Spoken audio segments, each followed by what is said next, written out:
Nível 1. O vídeo. Você não foi por ideologia, você foi pelo vídeo. Era uma terça-feira de manhã em Curitiba quando ele apareceu no seu feed. Um brasileiro falando em português, fardado, com neve ao fundo, explicando que estava ganhando $4.500 por mês lutando na Ucrânia. R$26 mil. Ele mostrava o apartamento que alugou em Kiev. Falava em seguro de vida de $350 mil caso morresse. Dizia que o treinamento era básico, que não precisava ter experiência militar, que qualquer um com coragem podia se inscrever. O link do formulário estava na descrição. Você tinha 31 anos, devia 3 meses de aluguel e o chefe tinha te mandado embora da construtora na semana anterior. Assistiu o vídeo 3 vezes. Depois assistiu mais 5 iguais, de outros brasileiros. Todos com farda ucraniana, todos vivos, todos falando sobre o dinheiro. Na quarta-feira você preencheu o formulário no site oficial da Legião Internacional da Ucrânia. Na sexta você recebeu um contato no WhatsApp de um recrutador brasileiro chamado Rodrigo, que morava em Lviv e coordenava a chegada de novos voluntários. Rodrigo disse que o processo era simples. Passagem para Varsóvia. De lá, ônibus para a fronteira da Ucrânia. Recepção militar do outro lado. Contrato de 6 meses com o Ministério da Defesa ucraniano. Salário em dólar. Direitos iguais aos de um soldado ucraniano. Você ligou para sua mãe em Londrina. Disse que ia trabalhar no exterior por um tempo. Não disse onde. Nível 2. A chegada. O ônibus cruzou a fronteira polonesa com a Ucrânia às 3 da manhã de uma quinta-feira de setembro. Do lado ucraniano tinha um militar esperando com uma lista de nomes. Ele leu o seu em português com sotaque carregado. Você levantou a mão.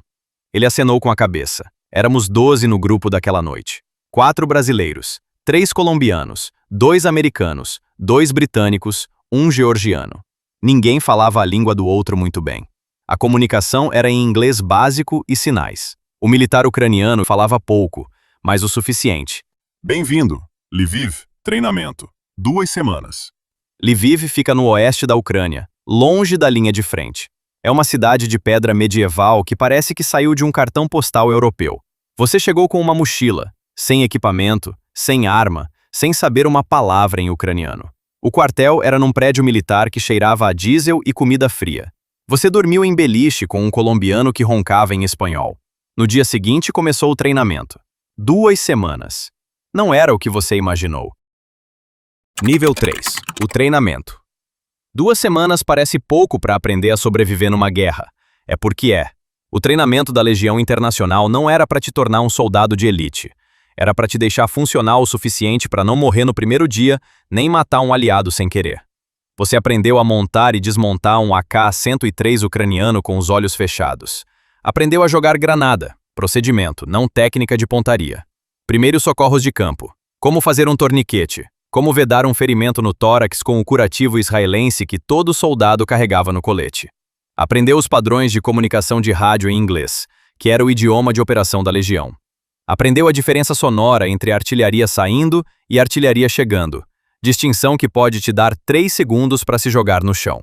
O instrutor mais importante foi um americano chamado Davis, ex-infantaria do Afeganistão, que falava devagar e com precisão e repetia a mesma coisa toda vez que alguém fazia uma pergunta idiota. A pergunta certa não é o que você vai fazer, é onde você vai estar quando acontecer.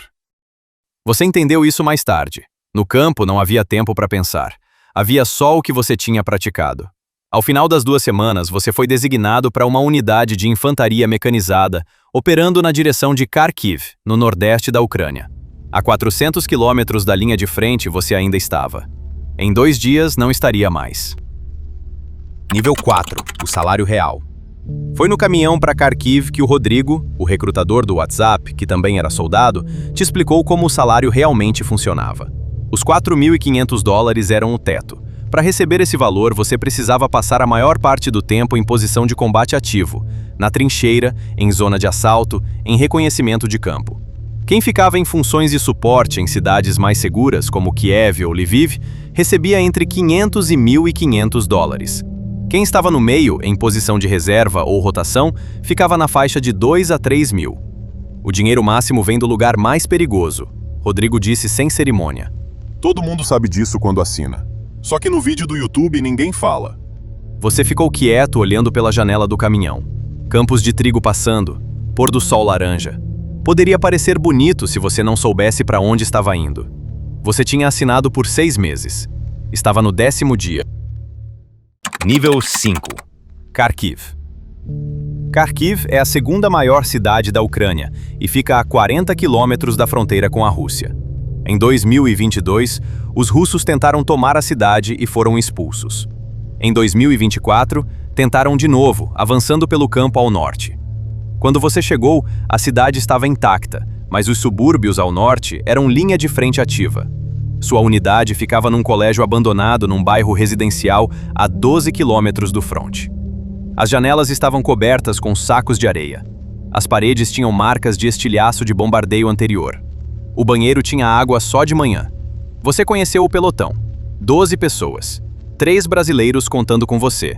Henrique, 26 anos, de Porto Alegre, ex-bombeiro militar, já estava há 3 meses. E Marcos, 34, de Belém, ex-segurança privada, segundo o contrato. 2 colombianos veteranos. Um britânico silencioso chamado Tom. O resto ucranianos que falavam pouco com os estrangeiros. Henrique te explicou a rotina em 10 minutos na primeira noite. 12 horas em posição, 12 horas de descanso. Quando estava na posição, você não ficava na trincheira o tempo todo. Havia patrulha, observação, manutenção de posição, espera. Quando estava de descanso, você dormia, comia, limpava o equipamento e tentava não pensar muito. O problema não é o combate, Henrique disse. O problema é a espera.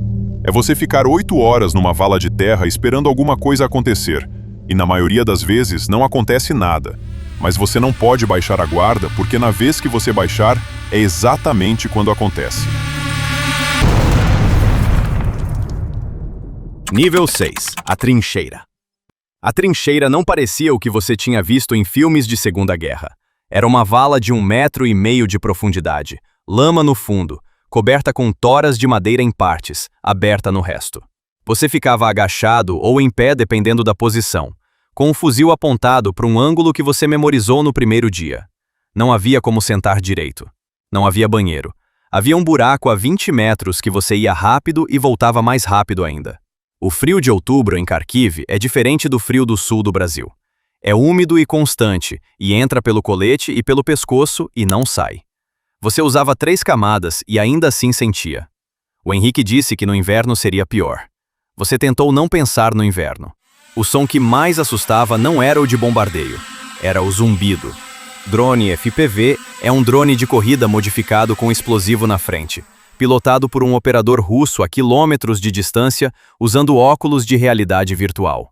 Ele voa a 150 km por hora, faz curvas impossíveis, entra em janelas, desce em trincheiras.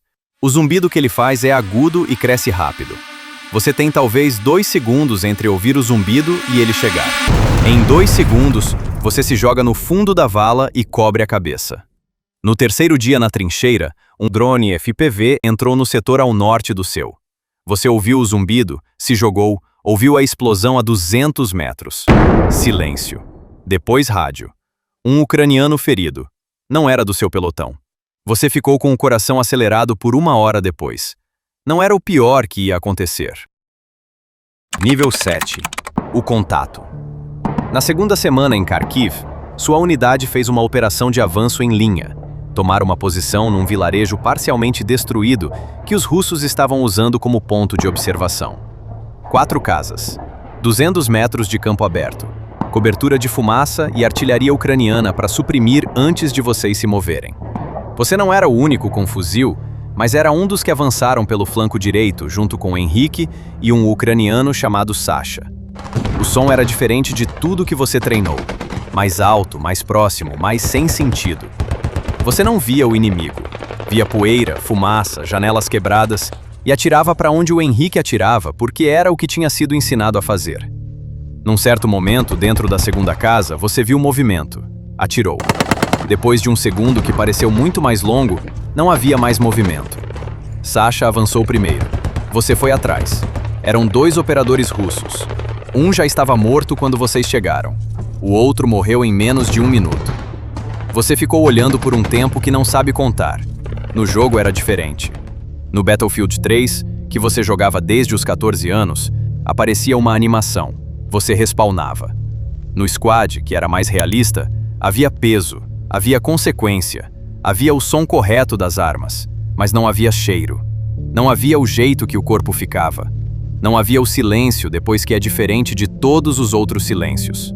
Quando Sasha e Henrique checaram os coletes e os bolsos dos dois, protocolo, encontraram o que todo soldado carrega: identificação, ração, munição extra.